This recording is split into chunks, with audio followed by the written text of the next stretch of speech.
ಪ್ರೀತಿಯ ವಿದ್ಯಾರ್ಥಿ, ನಾವು ಈ ಹಿಂದಿನ 2 ಅಧಿವೇಶನಗಳಲ್ಲಿ ರನ್ನನ ಸಾಹಸ ಭೀಮ ವಿಜಯದ ಕಾವ್ಯ ಭಾಗವಾಗಿರುವಂತಹ ದುರ್ಯೋಧನ ವಿಲಾಪದ ಬಗ್ಗೆ ಅರ್ಥ ಮಾಡಿಕೊಳ್ಳೋದಕ್ಕೆ ನಾವು ಪ್ರಯತ್ನ ಪಟ್ಟಿದ್ದೀವಿ. ಹಿಂದಿನ ಅಧಿವೇಶನದಲ್ಲಿ ಏನಾಗಿದೆ ಅಂತಂದ್ರೆ, ಯುದ್ಧರಂಗದಲ್ಲಿ ದುರ್ಯೋಧನ ಪಯಣ ಮಾಡ್ಕೊಂಡು ಬರ್ತಾನೆ, ಕುರುಕ್ಷೇತ್ರದಲ್ಲಿ ನಡ್ಕೊಂಡು ಬರ್ತಾ ಇದ್ದಾನೆ. ಎಲ್ಲರನ್ನೂ ಕೂಡ ಕರ್ಕೊಂಡು ಏಕಾಂಗಿಯಾಗಿರುವಂತಹ ದುರ್ಯೋಧನ ಸಂಜಯನ ಜೊತೆ ನಡ್ಕೊಂಡು ಬರ್ತಾ ಇದ್ದಾನೆ. ನಂತರ ಅವನು ಆ ಪಯಣವನ್ನ ಮುಂದುವರಿಸ್ತಾ ಎಲ್ಲಿಗೆ ಬರ್ತಾನೆ ಅಂತಂತಂದ್ರೆ, ದುಶ್ಯಾಸನ ಸತ್ತು ಬಿದ್ದಿರುವಂತಹ ಸ್ಥಳ. ಆ ಸ್ಥಳವನ್ನ ಸಂಜೆ ಗುರುತಿಸ್ತಾನೆ, ಇದು ಇಲ್ಲಿ ನಿನ್ನ ತಮ್ಮ ದುಶ್ಯಾಸನ ಸತ್ತು ಬಿದ್ದಿರುವಂತಹ ಸ್ಥಳ ಅಂತ.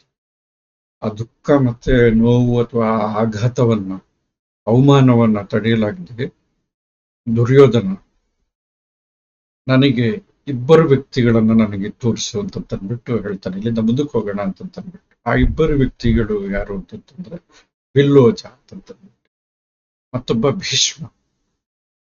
ಬಿಲ್ಲೋಜ ಅಂತಂತಂದ್ರೆ ಈಗಾಗ್ಲೇ ನಾವು ಹೇಳ್ಕೊಂಡಿದ್ವಿ. ಬಿಲ್ಲೋಜ ಅಂತಂತಂದ್ರೆ ದ್ರೋಣ ಅಂತಂತಂದ್ರೆ ಪಾಂಡವರು ಮತ್ತೆ ಕೌರವರಿಗೆ ಬಿಲ್ ವಿದ್ಯೆಯನ್ನ ಹೇಳ್ಕೊಟ್ಟಿರುವಂತ ಗುರು ಆಗಿರುವಂತ ದ್ರೋಣ. ಇನ್ನೊಬ್ಬರು ಪಾಂಡವರು ಮತ್ತು ಕೌರವರ ಅಜ್ಜ ಅಥವಾ ತಾತ, ಪಿತಾಮಹ ಅಂತ ಕರೆಯಲ್ಪಡುವಂತ ಭೀಷ್ಮ. ಅವರನ್ನ ನಾನು ನೋಡ್ಬೇಕು ಅಂತಂದ್ಬಿಟ್ಟು ಸಂಜಯನಿಗೆ ದುರ್ಯೋಧನ ಹೇಳ್ತಾನೆ. ಸೊ ಇದೊಂದು ಪಯಣ ಮುಂದುವರೆದಿದೆ, ಯುದ್ಧರಂಗದಲ್ಲಿ ಪಯಣ. ಇದೊಂದು ರೂಪಕವಾಗಿ ನೋಡೋದಾದ್ರೆ, ಮನುಷ್ಯ ಕುಲ ಆರಂಭದಿಂದನೂ ಕೂಡ ಇದುವರೆಗೆ ನಾನಾ ಕಾರಣಗಳಿಗೋಸ್ಕರ ಯುದ್ಧರಂಗದಲ್ಲಿ ನಡ್ಕೊಂಡು ಬರ್ತಾನೇ ಇದೆ.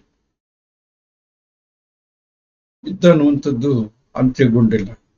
ಯುದ್ಧ ಅನ್ನುವಂಥದ್ದು ಇವತ್ತಿಗೂ ಕೂಡ, ಈ ಕ್ಷಣನೂ ಕೂಡ ಏನಂತಂತಂದ್ರೆ ಯುದ್ಧ ನಡೀತಾ ಇದೆ. ಮನುಷ್ಯನ ನಾಗರಿಕತೆಯ ಆರಂಭದಿಂದನೂ ಕೂಡ, ನಾಗರಿಕತೆ ಪೂರ್ವದಲ್ಲಿಯೂ ಕೂಡ ಯುದ್ಧ ಅನ್ನುವಂಥದ್ದು ಇತ್ತು ಅಂತಂತ ಕಾಣುತ್ತೆ. ಪ್ರಾಣಿಗಳಲ್ಲೂ ಕೂಡ ನಾವು ಯುದ್ಧವನ್ನ ಅಥವಾ ಜಗಳವನ್ನ ನೋಡ್ತೀವಿ. ಆದ್ರೆ ಮನುಷ್ಯನ ನಾಗರಿಕತೆಯ ನಂತರ ಬೇರೆ ಬೇರೆ ಕಾರಣಗಳಿಗೋಸ್ಕರ, ಅಂದ್ರೆ ಅವು ಮೂಲಭೂತವಾಗಿರುವಂತ ಅವಶ್ಯಕತೆಯ ಕಾರಣ ಅಲ್ಲ, ಅದಕ್ಕೆ ಅನುಷಂಗಿಕ ಅವಶ್ಯಕತೆಗಳಿಗೋಸ್ಕರ ಏನಂತಂತಂದ್ರೆ, ತನ್ನ ಸಾಮ್ರಾಜ್ಯವನ್ನು ವಿಸ್ತಾರ ಮಾಡ್ಕೊಳ್ಬೇಕು ಅಥವಾ ತನ್ನ ಸ್ವಾರ್ಥವನ್ನು ಈಡೇರಿಸಿಕೊಳ್ಬೇಕು, ಬೇರೆ ಬೇರೆ ಕಾರಣಗಳಿಗೋಸ್ಕರ ಏನಂತಂದ್ರೆ ಯುದ್ಧ ಅನ್ನುವಂಥದ್ದು ನಡ್ಕೊಂಡೇ ಬಂದಿದೆ. ಇಲ್ಲಿವರೆಗೂ ಕೂಡ ನಾವು ಯುದ್ಧದ ಜೊತೆ ನಡ್ಕೊಂಡು ಬಂದಿದ್ದೀವಿ. ಅಥವಾ ಯುದ್ಧ ರಂಗದಲ್ಲಿ ಅಥವಾ ಯುದ್ಧ ಅನ್ನುವಂತ ಈ ಸುದೀರ್ಘವಾಗಿರುವಂತ ಈ ಪಯಣದಲ್ಲಿ ನಾವು ಮನುಷ್ಯರಾಗಿರುವಂತ ನಾವು ಸಾಗಿ ಬಂದಿದ್ದೀವಿ. ಇದುವರೆಗೂ ಕೂಡ ಯುದ್ಧದ ಈ ಜೊತೆಗೇನೆ ನಾವು ಸಾಗಿ ಬರ್ತಾ ಇದ್ದೀವಿ. ಆದ್ರೆ ಇದು ತುಂಬಾ ಅಪಾಯಕಾರಿಯಾಗಿರುವಂತ ಪ್ರಯಾಣ. ಇಲ್ಲಿ ಗೆಲುವು ಕೂಡ ಸಿಗುತ್ತೆ, ಆದ್ರೆ ಗೆಲುವಿಗೆ ಕೊಡ್ಬೇಕಾಗಿರುವಂತ ಅಥವಾ ತೆರಬೇಕಾಗಿರುವಂತ ಬೆಲೆ ತುಂಬಾ ದೊಡ್ಡದಾಗಿರುತ್ತೆ. ಎಲ್ಲನ್ನೂ ಕೂಡ ಕಳ್ಕೊಂಡಿರ್ತೀವಿ. ಸೋತಾಗಂತನೂ ಹೇಳೋದೇ ಬೇಡ, ಸರ್ವನಾಶ ಆಗಿರುವಂತ ಪರಿಸ್ಥಿತಿ. ಸೊ ಅಂತ ಒಂದು ಪರಿಸ್ಥಿತಿ ಮನುಷ್ಯ ಕುಲ ನಿರಂತರವಾಗಿ ಏನಂತಂದ್ರೆ ಅದನ್ನು ಕಂಡ್ಕೊಂಡು ಕೂಡ ಅದನ್ನು ಜೊತೆಲಿ ಇಟ್ಕೊಂಡೇ ಬರ್ತಿದೆಯಲ್ಲ, ಇದೊಂದು ವಿಚಿತ್ರ ಇದು. ಸೊ ಇದನ್ನ ರನ್ನ ಆಕ್ಚುಲಿ ಏನ್ ಮಾಡ್ತಿದ್ದಾನೆ ಅಂತಂತಂದ್ರೆ, ಈ ವಿಚಿತ್ರವನ್ನ ಆಕ್ಚುಲಿ ನಮ್ಮ ಕಣ್ಣೆದುರುಗಡೆ ಕಟ್ಟಿ ಕೊಡ್ತಾ ಇದ್ದಾನೆ. ಇದು ಆಕ್ಚುಲಿ ಮನುಷ್ಯನ ಸಂತೃಪ್ತಿ, ನೆಮ್ಮದಿ, ಸಮಾಧಾನದ ಬದುಕಿಗೆ ಇದು ಯೋಗ್ಯವಲ್ಲ ಅಂತಂದ್ರೂ ಕೂಡ, ಯಾಕೆ ಯುದ್ಧವನ್ನ ನಾವು ವಿಜೃಂಭಿಸ್ತೀವಿ, ಅಥವಾ ಯುದ್ಧದಲ್ಲಿ ಸಾಯುವಂತ ಸೈನಿಕರನ್ನ ಯಾಕೆ ನಾವು ವಿಜೃಂಭಿಸ್ತೀವಿ? ಒಬ್ಬ ಮನುಷ್ಯ ಸತ್ತ ಅಂತಂತಂದ್ರೆ ಎಷ್ಟು ದುಃಖ ಪಡ್ತೀವಿ ನಾವು. ಆದ್ರೆ ಯೋಧನ ಹೆಸರಿನಲ್ಲಿ ಸಾಯುವಂತವ್ರು ಕೂಡ ಒಬ್ಬ ಮನುಷ್ಯನೇ ಅಂತಂದ್ಬಿಟ್ಟು ನಾವು ತಿಳ್ಕೊಳ್ಳಲ್ಲ. ಅವನಿಗೂ ಕೂಡ ಸಂಬಂಧಗಳಿರ್ತವೆ, ತಂದೆ ತಾಯಿಯಂದ್ರು ಇರ್ತಾರೆ, ಬಂಧು ವರ್ಗದವ್ರು ಇರ್ತಾರೆ, ಪತ್ನಿ ಮಕ್ಕಳಿರ್ತಾರೆ. ಒಬ್ಬ ಮನುಷ್ಯ ಸತ್ತ ಅಂತಂದ್ಬಿಟ್ಟು ಅವನ ಸಂಬಂಧಿಗಳು ದುಃಖಕ್ರಾಂತರಾಗುವಂಥದ್ದನ್ನ ಆಕ್ಚುಲಿ ನಾವು ಪರಿಗಣಿಸೋದೇ ಇಲ್ಲ. ಬದಲಿಗೆ ನಾವು ಹುತಾತ್ಮ ಅಥವಾ ಅವನು ವೀರಮರಣವನ್ನು ಹೊಂದಿದ ಇದು ನಾವು ನಮ್ಮ ಸಂಪ್ರದಾಯದ ಸಂದರ್ಭದಲ್ಲಿ, ನಮ್ಮ ಪರಂಪರೆಯ ಸಂದರ್ಭದಲ್ಲಿ ಹೇಳುವಂತ ಪದಗಳನ್ನ ಬಳಸೋದಾದ್ರೆ ಹುತಾತ್ಮ ಅಥವಾ ವೀರಮರಣ ಅಂತ ನಾವು ಕರ್ಕೊಂಡೇ ಬಂದಿದ್ದೀವಿ. ಯಾರು ಇದನ್ನ ಕರೆದಿರುವಾಗ ಈ ತರದ ಪದಗಳನ್ನ ಯಾರು ಕರೆದಿದ್ದಾರೆ, ಯಾರಿಟ್ಟಿದ್ದಾರೆ? ಆ ಸೈನಿಕರೇ ಇಟ್ಕೊಂಡಿರುವಂಥದ್ದು. ಸೈನಿಕರೇ ತಮಗೆ ತಾವೇ ಹುತಾತ್ಮರು ನಾವು ಅಥವಾ ವೀರಮರಣವನ್ನು ಹೊಂದಿದ್ದೀವಿ ಅಂತ ಅನ್ಕೊಂಡಿದ್ದಾರೆ, ಅಥವಾ ಇನ್ನೊಂದು ವರ್ಗ ಇವು ನಮಗೋಸ್ಕರ ಯುದ್ಧ ಮಾಡಿ ಸತ್ತರೆ ಯುದ್ಧದಲ್ಲಿ ಪಾಲ್ಗೊಂಡು ಸತ್ತರೆ ವೀರಮರಣ ಹೊಂದುತ್ತೀರಾ ಅನ್ನುವಂತ ಒಂದು ಅಭಿಪ್ರಾಯವನ್ನ ಬಿತ್ತಿದ್ದಾರೆ ಅನ್ನುವಂಥದ್ದು ದೊಡ್ಡ ಪ್ರಶ್ನೆ. ಇದಕ್ಕೆ ಉತ್ತರವನ್ನ ಆಕ್ಚುಲಿ ಕಾಲ ಕೊಟ್ಟಿದೆ. ಇನ್ನು ತುಂಬಾ ಏನಂತಂದ್ರೆ ತುಂಬಾ ವಿಮರ್ಶಿಸಿ ನಾವು ನೋಡ್ಬೇಕಾಗಿಲ್ಲ. ರಾಜರಿಗೋಸ್ಕರ ಸಾಯುವಂಥದ್ದು ಅಥವಾ ಒಡೆಯರಿಗೋಸ್ಕರ ಸಾಯುವಂಥದ್ದು ಅಥವಾ ಪ್ರಭುತ್ವದಲ್ಲಿ ಇದ್ದುಕೊಂಡು ಪ್ರಭುತ್ವಕ್ಕೋಸ್ಕರ ನಿಷ್ಠರಾಗಿ ಸಾಯುವಂಥದ್ದು ಇದೆಯಲ್ಲ, ಇದು ಎಲ್ಲನೂ ಕೂಡ ಏನಂತಂದ್ರೆ ಒಂದು ವ್ಯವಸ್ಥೆ ಅತ್ಯಂತ ವಿಜೃಂಭಿಸಿ ಏನ್ ಮಾಡಿದೆ ಅಂತಂತಂದ್ರೆ ವೀರಮರಣ ಅಂತ ಹೇಳ್ತೀವಿ. ಇವೆಲ್ಲ ಶಾಸನಗಳಲ್ಲಿ ಇದೆ. ನಮ್ಗೆ ನಮ್ಮ ಬಹುತೇಕ ನಮ್ಮ ದೇಶದಾದ್ಯಂತ ಸಿಕ್ಕಿರುವಂತಹ ಶಾಸನಗಳಲ್ಲೆಲ್ಲೂ ಕೂಡ ಏನಂತಂದ್ರೆ ಯುದ್ಧದಲ್ಲಿ ಸತ್ತಿರುವಂತವರನ್ನ ವೀರಮರಣವನ್ನ ಹೊಂದಿರುವಂತವರು ಅಂತ ಬಿಟ್ಟು ಹೇಳಲಾಗಿದೆ. ಚಿತೇನ ಲಭ್ಯತೆ ಲಕ್ಷ್ಮಿ ಚಿತೇನಾಪಿ ಸುರಾಂಗ ಕ್ಷಣ ವಿಧ್ವಂಸನಿ ಕಾಯ ಚಿಂತ ಮರಣೇರಣ. ಈ ಶಾಸನಗಳಲ್ಲಿ ಮತ್ತೆ ಮತ್ತೆ ಕಂಡು ಬರುವಂತ ಸಂಸ್ಕೃತದ ಶ್ಲೋಕ ಇದು. ಅಂದ್ರೆ ಯುದ್ಧದಲ್ಲಿ ಗೆದ್ದಾಗ ಆಕ್ಚುಲಿ ಲಕ್ಷ್ಮಿ ಅಥವಾ ಸಂಪತ್ತು ಅನ್ನುವಂಥದ್ದು ದೊರೆಯುತ್ತೆ. ಇನ್ ಕೇಸು ಸೋತ್ರೆ ಸುರಾಂಗನೆಯರು ಸಿಗ್ತಾರೆ, ಅಪ್ಸರೆಯರು ಸಿಗ್ತಾರೆ. ಯುದ್ಧ ಮಾಡದೇ ಇರ್ಲಿ, ಅದು ಬೇರೆ ವಿಷಯ. ಯುದ್ಧ ಮಾಡಿಲ್ಲ ಅಂತಂದ್ರೂ ಸಾವು ಅನ್ನುವಂಥದ್ದು ಬಂದೇ ಬರುತ್ತೆ ಮನುಷ್ಯನಿಗೆ. ಆದ್ರಿಂದ ಕ್ಷುಲ್ಲಕವಾಗಿರುವಂತಹ ಈ ಶರೀರ ಸಾವಿಗೆ ಒಳಗಾಗೋದಂತೂ ನಿಶ್ಚಿತ. ಆದ್ರಿಂದ ಸಾವಿಗೆ ಹೆದರಿ ನೀವು ವೀರ ಸ್ವರ್ಗ ಪಡೆಯೋದ್ರಿಂದ ಯಾಕೆ ತಪ್ಪಿಸಿಕೊಡ್ತೀರಿ ಅನ್ನುವಂತ ಅರ್ಥದ ಶ್ಲೋಕ. ಎಲ್ಲ ವೀರಗಲಗಳಲ್ಲಿ ಕಂಡು ಬರುವಂಥದ್ದು. ಆದ್ರೆ ಅವರು ತಮಗೇನು ಸಿಗತ್ತೆ ಅಥವಾ ತಮಗೋಸ್ಕರ ಅಂತಂದ್ಬಿಟ್ಟು ಸತ್ತದ್ದಲ್ಲ, ಬದಲಿಗೆ ಅವ್ರಿಗೇನು ಸಿಗೋದಿಲ್ಲ. ಅವರು ತಮ್ಮ ಆ ಪರಿಸ್ಥಿತಿಯಲ್ಲಿ ಈಗಲೂ ಕೂಡ ಏನಂತಂದ್ರೆ ದುಡಿಯುವವರ್ಗ ಆಕ್ಚುಲಿ ಯುದ್ಧರಂಗದ ಮುಂಚೂಣಿಯಲ್ಲಿ ಇರುತ್ತೆ. ಅಧಿಕಾರದ ವರ್ಗ ಯಾವಾಗಲೂ ಹಿಂದೆ ಇರುತ್ತೆ. ಅದು ಯುದ್ಧವನ್ನು ನಿಯಂತ್ರಿಸ್ತಾ ಇರುತ್ತೆ, ಕಂಟ್ರೋಲ್ ಮಾಡ್ತಾ ಇರುತ್ತೆ, ದಿಕ್ಕು ದಿಸೆಗಳನ್ನ ಯೋಜಿಸ್ತಾ ಇರುತ್ತೆ. ಮುಂದೆ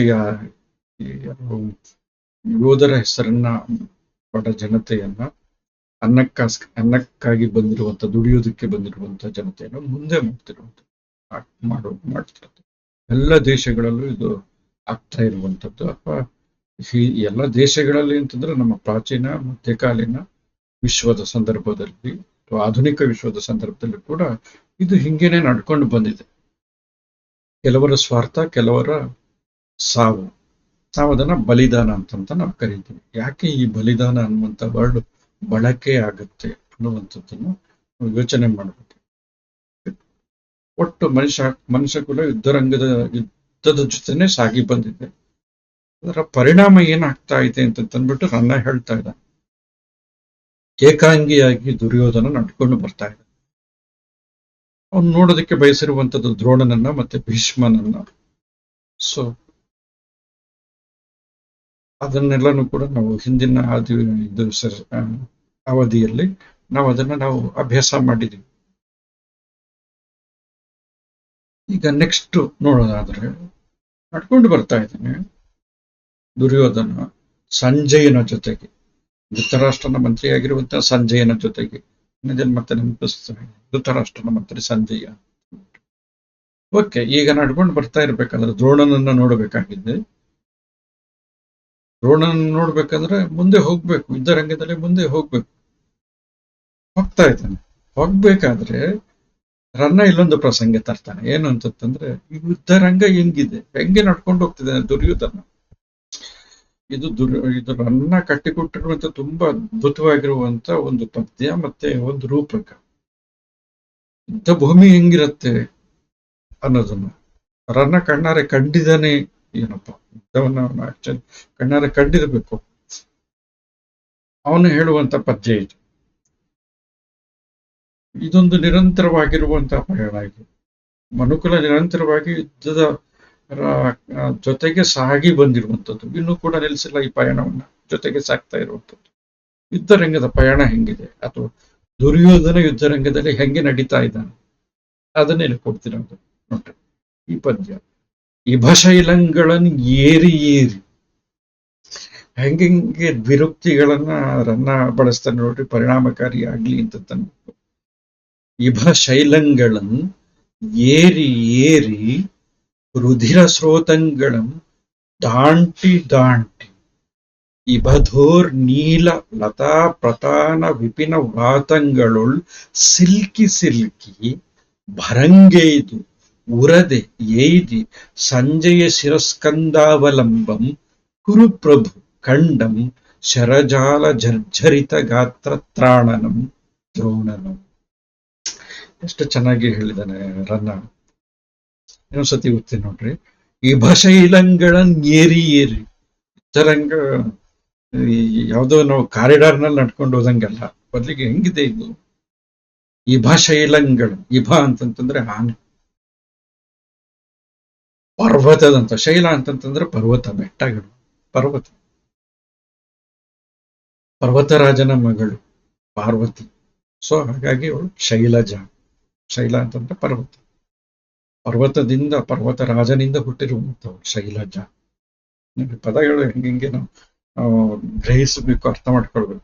ಇದೆ ಇಭಶೈಲಂಗಳನ್ ಏರಿ ಏರಿ ಹತ್ತಾ ಇದ್ದಾರೆ. ಏನಂತಂದ್ರೆ ಆನೆಗಳು ಸತ್ತು ಬಿದ್ದಿರುವಂತ, ನೂರಾರು ಸಾವಿರಾರು ಆನೆಗಳು ಸತ್ತು ಬಿದ್ದಿದೆ ಯುದ್ಧ ಭೂಮಿಯಲ್ಲಿ. ಅವುಗಳನ್ನ ದಾಟಿಕೊಂಡು ಹೋಗ್ತಾ ಇದ್ದಾರೆ. ಯಾರು? ಸಂಜಯ ಮತ್ತೆ ದುರ್ಯೋಧನ. ದುರ್ಯೋಧನಿಗೆ ಆಕ್ಚುಲಿ ಸಂಜಯನ ಹೆಗಲ ಮೇಲೆ ಅವರು ಕೈ ಹಾಕಿ ನಡ್ಕೊಂಡು ಹೋಗ್ತಿರೋದು. ನಡೆಯೋದಕ್ಕೆ ಅವನಿಗೆ ತ್ರಾಣ ಇಲ್ಲ, ಅವನು ಮನಸ್ಸು ಒಡೆದೋಗಿದೆ ಆ ತರ. ಇಂತಹ ಸಂದರ್ಭದಲ್ಲಿ ಎದುರಾಗ್ತಿರುವಂತದ್ದು ಏನು ಅಂತಂದ್ರೆ ಆನೆಗಳು, ಸತ್ತು ಬಿದ್ದಿರುವಂತ ಆನೆಗಳು. ಆನೆಗಳನ್ನುವಂತ ಪರ್ವತಗಳನ್ನ ಹತ್ತಿ ಇಳಿದು ಏರಿ ಏರಿ, ಆನೆಗಳೆಂಬ ಪರ್ವತಗಳನ್ನ ಏರಿ ಆಮೇಲೆ ರುಧಿರ ಸ್ರೋತಂಗಳಂ ದಾಂಟಿ ಆನೆಗಳೆಂಬ ಪರ್ವತಗಳನ್ನು ಏರಿದ ನಂತರ ಇಳಿದು ಏನ್ ಕಾಣ್ತಾ ಇದ್ದಾರೆ ಅಂತಂದ್ರೆ ರುಧಿರ ಸ್ರೋತಗಳು. ಸ್ರೋತ ಅಂತಂತಂದ್ರೆ ಕಾಲುವೆ ಹರಿತಾ ಇದೆ. ಯಾವುದರ ಕಾಲುವೆ? ರುಧಿರದ ಕಾಲುವೆ. ರುಧಿರ ಅಂತಂದ್ರೆ ರಕ್ತದ ಕಾಲುವೆ. 18 ದಿವಸ ನಡೆದಂತಹ ಯುದ್ಧದಲ್ಲಿ 18 ಅಕ್ಷೋಹಿಣಿ ಸೇನೆ ಮೃತಪಟ್ಟಿತು. ಕೌರವರ 11 ಅಕ್ಷೋಹಿಣಿ, ಪಾಂಡವರ 7 ಅಕ್ಷೋಹಿಣಿ ಸೇನೆ ಸತ್ತೋಗಿದೆ, ಮರಣ ಹೊಂದಿದೆ. ಅವರ ಆ ಸೇನೆಯ ಲಕ್ಷಾಂತರ ಜನಸಂಖ್ಯೆ, ಆ ಸೇನೆಯ ದೇಹದಿಂದ ಚೆಲ್ಲಿದಂತ ರಕ್ತ ಇದೆಯಲ್ಲ, ಅದು ಕಾಲುವೆ ತರ ಪ್ರವಹಿಸ್ತಾ ಇದೆ. ಆ ರಕ್ತದ ಕಾಲುವೆಗಳನ್ನ, ರುಧಿರ ಸ್ರೋತಂಗಳನ್ನ ದಾಂಟಿ ಒಂದೆರಡು ಕಾಲುವೆಗಳ ಮತ್ತೆ ಸಿಗ್ತಾ ಇರುವಂತ ಕಾಲುವೆಗಳು.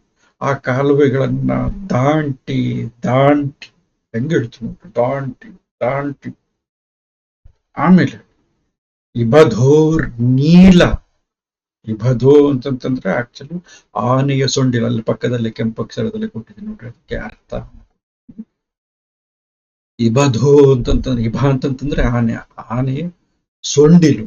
ಇಬಧೋರ್ ನೀಲ ಅಂತಂತಂದ್ರೆ ಆಕ್ಚುಲಿ ಕಪ್ಪು ಅಂತಂತ ಅರ್ಥ. ನೀಲಮೇಘ ಅಂತ ಹೇಳ್ತೀವಿ. ಕಪ್ಪಾಗಿರುವಂತ ಮೋಡ, ಕಪ್ಪಾಗಿರುವಂತ ಆನೆಯ ಸೊಂಡಿಲುಗಳು ಅನ್ನುವಂತ ಲತೆ ಅಂತಂತಂದ್ರೆ ಬಳ್ಳಿ. ಆ ಬಳ್ಳಿ ಅಂದ್ರೆ ಆನೆಗಳ ಸೊಂಡಿಲುಗಳು ಅನ್ನುವಂತ ಬಳ್ಳಿ. ಆ ಬಳ್ಳಿಯ ಪ್ರಧಾನ ಮೀನ್ಸ್ ಪಕ್ಕದಲ್ಲಿ ಗುಂಪು, ಪ್ರಧಾನಗಳ ಸಮೂಹ ಅಂದ್ರೆ ಗುಂಪು ಅಂತ ತಂದ್ಬಿಟ್ಟು. ವಿಪಿನ, ಲತಾ ಪ್ರಧಾನ ಅಂದ್ರೆ ಆ ಸೊಂಡಿಲುಗಳ ಗುಂಪು ಅಥವಾ ಸಮೂಹ ಆನೆಗಳು ಸತ್ತು ಬಿದ್ದಿದ್ದಾವೆ. ಸತ್ತು ಬಿದ್ದಿರುವಂತ ಆನೆಗಳ ಕಪ್ಪಾಗಿರುವಂತ, ನೀಲ ಅಂತಂದ್ರೆ ಇನ್ನೊಂದು ತುಂಬಾ ಲಂಬವಾಗಿರುವಂತಹ, ಉದ್ದವಾಗಿರುವಂತಹ ಅಂತ. ಇನ್ನೊಂದೇನಂತಂದ್ರೆ ಕಪ್ಪಾಗಿರುವಂತಹ ಬಳ್ಳಿಯಂತಿರುವಂತಹ, ಮಹಾಬಳ್ಳಿಯಂತಿರುವಂತಹ ಆ ಸೊಂಡಿಲುಗಳ ಗುಂಪಿನ ವಿಪಿನ ಅಂತಂತಂದ್ರೆ ಕಾಡು. ಆನೆಗಳೆಲ್ಲ ದಟ್ಟವಾಗಿರುವಂತ ಪರ್ವತ ಪಂಕ್ತಿಗಳು ಮತ್ತೆ ಈ ಬಳ್ಳಿಗಳು ಇವೆಲ್ಲ ಸೇರ್ಕೊಂಡು ಏನಂತಂದ್ರೆ ಕಾಡಿನ ತರ ಕಾಣ್ತಾ ಇದೆ. ಮತ್ತೆ ಅಲ್ಲಿ ಹರಿತಾ ಇರುವಂತ ತೊರೆಗಳು, ರಕ್ತದ ತೊರೆಗಳು ಅಥವಾ ರಕ್ತದ ಕಾಲುಗಳು, ಇವೆಲ್ಲ ಕಾಡಿನ ಚಿತ್ರಣ. ಅಂದ್ರೆ ಕಾಡಿನ ತರ ಕಾಣ್ತಾ ಇದೆ. ಆದ್ರೆ ಈ ಕಾಡು ಬೇರೆ. ಇದು ಸಜೀವ ಕಾಡಲ್ಲ, ನಿರ್ಜೀವವಾಗಿರುವಂತಹ ಕಾಡು, ಒಳತು ಹೋಗ್ತಾ ಇರುವಂತಹ ಕಾಡು. ಇದು ಯುದ್ಧದ ಕಾಡು. ಸೊ ಆನೆಯ ಸೊಂಡಿಲುಗಳು ಅನ್ನುವಂತಹ, ಆನೆಯ ಕಪ್ಪಾಗಿರುವಂತಹ ಸೊಂಡಿಲುಗಳು ಅನ್ನುವಂತಹ ಬಳ್ಳಿಗಳಿಂದ ಕೂಡಿರುವಂತಹ ಗುಂಪು, ಆ ಗುಂಪು ಮತ್ತೆ ಆ ಆನೆಗಳ ಬೆಟ್ಟಗಳಿಂದ, ಆನೆಗಳು ಅನ್ನುವಂತ ಬೆಟ್ಟಗಳಿಂದ ಕೂಡಿರುವಂತ ಕಾಡು, ವಿಪಿನ ಕಾಡು, ಕಾಡಿನ ವ್ರಾತ ಅಂತಂದ್ರೆ ಅದನ್ನು ಕೂಡ ಸಮೂಹ, ಆ ಬೆಟ್ಟಗಳ ಸಮೂಹ, ಇವುಗಳಲ್ಲಿ ಸಿಕ್ಕಾಕೊಂಡು, ಯಾವುದ್ರಲ್ಲಿ ಎರಡು ವಿಷಯಗಳನ್ನು ಹೇಳ್ತಿರ್ಬೋದು ಇಲ್ಲಿ. ಆನೆಗಳ ಕಪ್ಪಾಗಿರುವಂತ ಬಳ್ಳಿಗಳ ಸಮೂಹ ಅನ್ನುವಂತ ಈ ಬಳ್ಳಿಗಳ ಸಮೂಹದಲ್ಲಿ, ಮತ್ತೆ ವಿಪಿನ ವ್ರಾತಗಳಲ್ಲಿ ಅಂದ್ರೆ ಆನೆಗಳ ಸೊಂಡಿಲುಗಳ ಇದು ಕಪ್ಪಾಗಿರುವಂತಹ ಸೊಂಡಿಲುಗಳ ಸಿಕ್ಕು, ಇನ್ನೊಂದು ಆನೆಗಳ ದೇಹ, ಬೃಹತ್ ಕಾಯದ ಆನೆಗಳ ಪರ್ವತದಂತಹ ದೇಹ, ಹತ್ತೋದು ಇಳಿಯೋದು ಹಿಂಗೆ ಹತ್ತಿ ಹಿಡಿತಾ ಇರ್ಬೇಕಾದ್ರೆ ಆನೆಗಳ ಸೊಂಡಿಲುಗಳ ಜಾಲದಲ್ಲಿ ಸಿಗಾಕೊಂಡು ಸಿಲ್ಕಿ ಭರಂಗೈದು ಅಂದ್ರೆ ಸಿಕ್ಕಾಕೊಂಡು ಹಂಗೆ ನಡೀತಾ ಇದ್ರು ಕೂಡ ದಾಟ್ತಾ ಇದ್ರು, ರಕ್ತದ ಕಾಲುವೆಗಳನ್ನು ದಾಟ್ತಾ ಆನೆಗಳನ್ನ ಏರಿ ರಕ್ತದ ಕಾಲುವೆಗಳಲ್ಲಿ ಇಳಿದು ಆ ಇಳಿಯುವಂತಹ ಸಂದರ್ಭಗಳಲ್ಲಿ, ಹತ್ತುವಂತಹ ಸಂದರ್ಭಗಳಲ್ಲಿ ಆನೆಯ ಕಪ್ಪಾಗಿರುವಂತಹ ಸೊಂಡಿಲುಗಳ ಜಾಲದಲ್ಲಿ ಸಿಗಾಕೊಂಡು ನಂತರ ಅಲ್ಲಿಂದ ಪಾರಾಗಿ ಭರಂಗೈದು ಅಂತಂದ್ರೆ ನಿಲ್ಲದೆ, ಅಂದ್ರೆ ತೀವ್ರವಾಗಿ ನಡೀತಾ ಇದ್ದಾರೆ, ವೇಗವಾಗಿ ಹೋಗ್ತಾ ಇದ್ದಾರೆ ದ್ರೋಣನನ್ನ ನೋಡ್ಬೇಕು ಅಂತ ತಂದು. ಭರಂಗೈದು ಊರದೆ ಅಂತಂತಂದ್ರೆ ಯಾವುದನ್ನೂ ಕೂಡ ಲೆಕ್ಕಕ್ಕೆ ತೆಗೆದುಕೊಳ್ಳದೆ, 18 ದಿವಸ ಇದನ್ನೆಲ್ಲನೂ ಕೂಡ ಕಂಡಿದ್ದಾರೆ, ಇದೆಲ್ಲ ಆಗ್ತಾ ಬಂದಿರುವಂಥದ್ದು. ಯಾವುದನ್ನು ಕೂಡ ಆನೆಗಳೆಂಬ ಪರ್ವತಗಳನ್ನ ಅಥವಾ ರಕ್ತದ ಕಾಲುವೆಗಳನ್ನ ಅಥವಾ ಆನೆಗಳ ಸೊಂಡಿಲುಗಳು ಅನ್ನುವಂಥ ಸಿಕ್ಕುಗಳನ್ನ ಅಥವಾ ಆನೆಗಳಂತ ಬೆಟ್ಟಗಳ ಕಾಡು ಅಂದ್ರೆ ಕಾಡಿನ ರೀತಿನಲ್ಲಿರುವಂತ ಆ ಬೆಟ್ಟ ಪ್ರದೇಶಗಳ ಅದರ ಕಾಡುಗಳ ರೀತಿಯಲ್ಲಿರುವಂತ ಆನೆಗಳ ಬೃಹತ್ ಶರೀರಗಳಲ್ಲಿ ದಾಟಿ ಸಿಗಾಕೊಂಡು ಅದನ್ನೊಂದನ್ನು ಕೂಡ ಲೆಕ್ಕಕ್ಕೆ ಇಡದೆ ಏಯ್ದಿ ಅಂತಂದ್ರೆ ನಡ್ಕೊಂಡು ಬರ್ತಾನೆ. ಯಾರು? ಸಂಜೆಯ ಶಿರಸ್ಕಂದಾವಲಂಬಂ, ಸಂಜೆಯ ಶಿರಸ್ಕಂದ, ಶಿರ ಅಂತಂತಂದ್ರೆ ತಲೆ, ಶಿರಸ್ಕಂದ ಅಂತಂತಂದ್ರೆ ತಲೆಗೆ ಹೊಂದಿಕೊಂಡಿರುವಂತ ಹೆಗಲು. ಸಂಜೆಯ ಶಿರಸ್ಕಂದಾವಲಂಬ, ಸಂಜೆಯನ್ನ ತಲೆಯ ಪಕ್ಕದ ಹೆಗಲಿಗೆ ಕೈ ಹಾಕೊಂಡು ಅದನ್ನ ಅವಲಂಬಿಸಿಕೊಂಡು ಆಧಾರವಾಗಿಟ್ಕೊಂಡು, ನೋಡ್ರಿ 11 ಅಕ್ಷೋಹಿಣಿ ಸೇನೆಯ ದುರ್ಯೋಧನಿಗೆ ಎಂತ ಪರಿಸ್ಥಿತಿ ಬಂದಿದೆ ಅಂತಂದ್ರೆ ಒಬ್ಬರನ್ನ ಅವಲಂಬಿಸಿಕೊಂಡು ಹೋಗ್ಬೇಕಾಗಿರುವಂತಹ ಪರಿಸ್ಥಿತಿ ಬಂದ್ಬಿಟ್ರೆ, ಯುದ್ಧ ಅನ್ನುವಂಥದ್ದು ಅವ್ರನ್ನ ಆ ಸ್ಥಿತಿಗೆ ತಂದ್ಬಿಟ್ರಿ. ಸಂಜೆಯ ಶಿರಸ್ಕಂದಾವಲಂಬಂ ಕುರುಪ್ರಭು ಹೇಳ್ತೀನಿ, ಕುರುಪ್ರಭು ವ್ಯಂಗ್ಯ ಆಗ್ತದೆ. ಈಗ ಅವನು ಮತ್ತೊಬ್ಬರನ್ನ ಅವಲಂಬಿಸ್ಬೇಕಾಗಿದೆ ನಡೆಯೋದಕ್ಕೆ, ನಡ್ಕೊಂಡು ಹೋಗೋದಕ್ಕೆ ಅಂತವ್ರನ್ನ ಕುರುಪ್ರಭು ಅಂತ ಹೇಳ್ತಾ ಇದ್ದಾರೆ. ಕುರುಪ್ರಭು ಕಂಡ ನಡ್ಕೊಂಡು ಹೋಗ್ತಾ ಇರುವಂತ ದುರ್ಯೋಧನ ಕೊನೆಗೆ ನೋಡ್ದ ಶರಜಾಲ ಜರ್ಜರಿತ ಗಾತ್ರತ್ರಾಣನಂ ದ್ರೋಣನಂ. ನೋಡ್ರಿ ಈ ರಕಾರಗಳನ್ನ ಹೆಂಗೆ ತಂದನು, ಶರಜಾಲ ಜರ್ಜರಿತ ಗಾತ್ರತ್ರಾಣನಂ ದ್ರೋಣನಂ, ಹಿಂಗೆ ದ್ರೋಣನನ್ನ ಕಾಣ್ತಾ ಇದೆ. ಕುರುಪ್ರಭು ಕಂಡಂ ಶರಜಾಲ, ಶರ ಅಂತಂದ್ರೆ ಬಾಣಗಳ ಜಾಲದ ಜರ್ಜರಿತನಾಗಿರುವಂತ, ಬಾಣಗಳ ಪೆಟ್ಟಿನಿಂದ ಜರ್ಜರಿತನಾಗಿರುವಂತ, ಒಂದೆರಡಲ್ಲ ಹಲವಾರು ಬಾಣಗಳು ಮೈಯನ್ನ ತೂರಿ ಹೋಗಿಬಿಟ್ಟಿದೆ. ಯಾರಿಗೆ? ದ್ರೋಣನಿಗೆ. ಶರಜಾಲ ಜರ್ಜರಿತ ಗಾತ್ರತ್ರಾಣ ಅಂದ್ರೆ 100 ಬಾಣಗಳು ತೂರಿ ಹೋಗಿರುವಂತ ದೇಹವನ್ನ ಹೊಂದಿರುವಂತ ಯಾರು? ದ್ರೋಣನನ್ನ ಯಾರು ಕಾಣ್ತಾ ಇದ್ದಾರೆ ಅಂತಂತಂದ್ರೆ ದುರ್ಯೋಧನ ಕಂಡ, ಕುರುಪ್ರಭು ಕಂಡ ದ್ರೋಣನನ್ನ. ನೆಕ್ಸ್ಟ್ ವಚನ ಬರ್ತಾ ಇದೆ. ವಚನ ಮೀನ್ಸ್ ಗದ್ಯ, ನಿಮಗೆ ಗೊತ್ತಿದೆ. ಅಂತೆನಿಸಿರ್ದ, ಈ ರೀತಿ ಬಿದ್ದಿರುವ ಅಂದ್ರೆ ಈ ರೀತಿಯಲ್ಲಿ ಯುದ್ಧರಂಗದಲ್ಲಿ ಕಾಣ್ತಾ ಇರುವಂತ ದ್ರೋಣನು, ಆ ದ್ರೋಣ ಹಿಂಗಿದ್ದಾನೆ. ದ್ರೋಣ ಹಿಂಗೆ ಮೈತುಂಬ ಬಾಣಗಳನ್ನ ಇಟ್ಟುಕೊಂಡು ಅವನ ದೇಹ ಎಲ್ಲ ಜರ್ಜರಿತವಾಗಿದೆ, ಚಿಂದಿಯಾಗಿರುವಂಥದ್ದು, ಚಿಂದಿಯಾಗಿರುವಂತ ದೇಹವನ್ನ ಹೊಂದಿರುವಂತ, ಜರ್ಜರಿತವಾಗಿರುವಂತ ದೇಹವನ್ನ ಹೊಂದಿರುವಂತ ದ್ರೋಣನನ್ನ ದುರ್ಯೋಧನ ನೋಡಿದ. ವಚನದಲ್ಲಿ ಇನ್ನು ಕೆಲವು ವಿವರ ಬರ್ತಾರೆ. ಅಂತೆನಿಸಿರ್ಧ ನಿಸರ್ಗ ದೃಷ್ಟದ್ಯುಮ್ನ ಕಚ ನಿಗ್ರಹ ಕರವಿಲುಳಿತ ಮೌಳಿಯಾಗಿರ್ದ ಭಾರದ್ವಾಜನ ಇರವಂ ರಾಜರಾಜಂ ನೋಡಿ. ಈ ರೀತಿ ಇರುವಂತ ಅಂದ್ರೆ ಮೈತುಂಬ ಬಾಣಗಳು ನಟ್ಟಲ್ಪಟ್ಟ ಈ ದ್ರೋಣ ಎಂಥ ಪರಿಸ್ಥಿತಿಯಲ್ಲಿ ಇದ್ದಾನೆ ಅಂತಂದ್ರೆ, ನಿಸರ್ಗ ದುಷ್ಟ, ಸಹಜವಾಗಿಯೇ ದುಷ್ಟನಾಗಿರುವಂತ ಯಾರು? ದೃಷ್ಟದ್ಯುಮ್ನ. ಈ ದೃಷ್ಟದ್ಯುಮ್ನ ಅನ್ನುವಂಥದ್ದು ಒಂದು ಹೊಸ ಪಾತ್ರ, ಇಲ್ಲಿ ಬರ್ತಿರುವಂತ ಹೊಸ ಪಾತ್ರದ ಹೆಸರು. ದೃಷ್ಟದ್ಯುಮ್ನ ಯಾರು? ದ್ರೌಪದಿಯ ಜೊತೆಗೆ ಹುಟ್ಟಿದಂಥವ ಸಹೋದರ.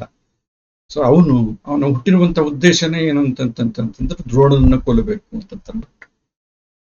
ನಾನು ಹಿಂದಿನ ಅವಧಿಯಲ್ಲಿ ಪಾಠದಲ್ಲಿ ಹೇಳಿದ್ದೆ ಏನು ಅಂತಂತಂದ್ರೆ, ದೃಪದ ಮತ್ತೆ ದ್ರೋಣರ ಸಂಬಂಧ ಹೆಂಗೆ ಅಂತಂದ್ರೆ ತುಂಬಾ ಆತ್ಮೀಯ ಮಿತ್ರತ್ವ ಏನಲ್ಲ. ಬದಲಿಗೆ ಏನಂತಂದ್ರೆ ಅವರಿಬ್ಬರೂ ಕೂಡ ಸಹಪಾಠಿಗಳು, ಒಂದೇ ಗುರುವಿನಲ್ಲಿ ಅವರು ಪಾಠವನ್ನ ಕಲ್ತಂತವ್ರು, ವಿದ್ಯಾಭ್ಯಾಸವನ್ನ ಮಾಡ್ತಂತವ್ರು. ಆ ಸಲಿಗೆಯಿಂದ ದ್ರೋಣ ಅವನ ಜೊತೆಗೆ ಯಾವಾಗ ದೃಪದ ರಾಜನಾಗ್ತಾನೆ ಆ ಸಲಿಗೆಯಿಂದ ಹೋದಾಗ ಆಗ ಸಮಾನರು ಮಾತ್ರ ಸ್ನೇಹ ಮಾಡೋದಕ್ಕೆ ಸಾಧ್ಯ ಅಂತ ತಂದ್ಬಿಟ್ಟು ದೃಪದ ಅವಮಾನ ಮಾಡಿ ಕಳಿಸ್ತಾನೆ. ಆಗ ಹಸ್ತಿನಾವತಿಗೆ ಬಂದಂತ ದ್ರೋಣ ಏನ್ ಮಾಡ್ತಾನೆ ಅಂತಂದ್ರೆ, ಕೌರವರು ಮತ್ತು ಪಾಂಡವರಿಗೆ ವಿದ್ಯಾಭ್ಯಾಸವನ್ನ ಕಲಿಸ್ಬಿಟ್ಟು ಧನುರ್ವಿದ್ಯೆ ಮತ್ತೆ ಬೇರೆ ಬೇರೆ ವಿದ್ಯೆಯನ್ನ ಕಲಿಸಿ ಗುರುದಕ್ಷಿಣೆಯಾಗಿ ದೃಪದನನ್ನ ಸೋಲಿಸ್ಬೇಕು ಅಂತ ಹೇಳಿದಾಗ ಪಾಂಡವರು ಮತ್ತೆ ಕೌರವರು ಏನ್ ಮಾಡ್ತಾರೆ ಅಂತಂದ್ರೆ ದೃಪದನ ಮೇಲೆ ಯುದ್ಧಕ್ಕೆ ಹೋಗ್ಬಿಟ್ಟು ನನ್ನ ಸೋಲಿಸಿ ಅವನನ್ನ ಬಂದಿಯನ್ನಾಗಿ ಮಾಡಿ ಕರ್ಕೊಂಡು ಬರ್ತಾರೆ. ಆಗ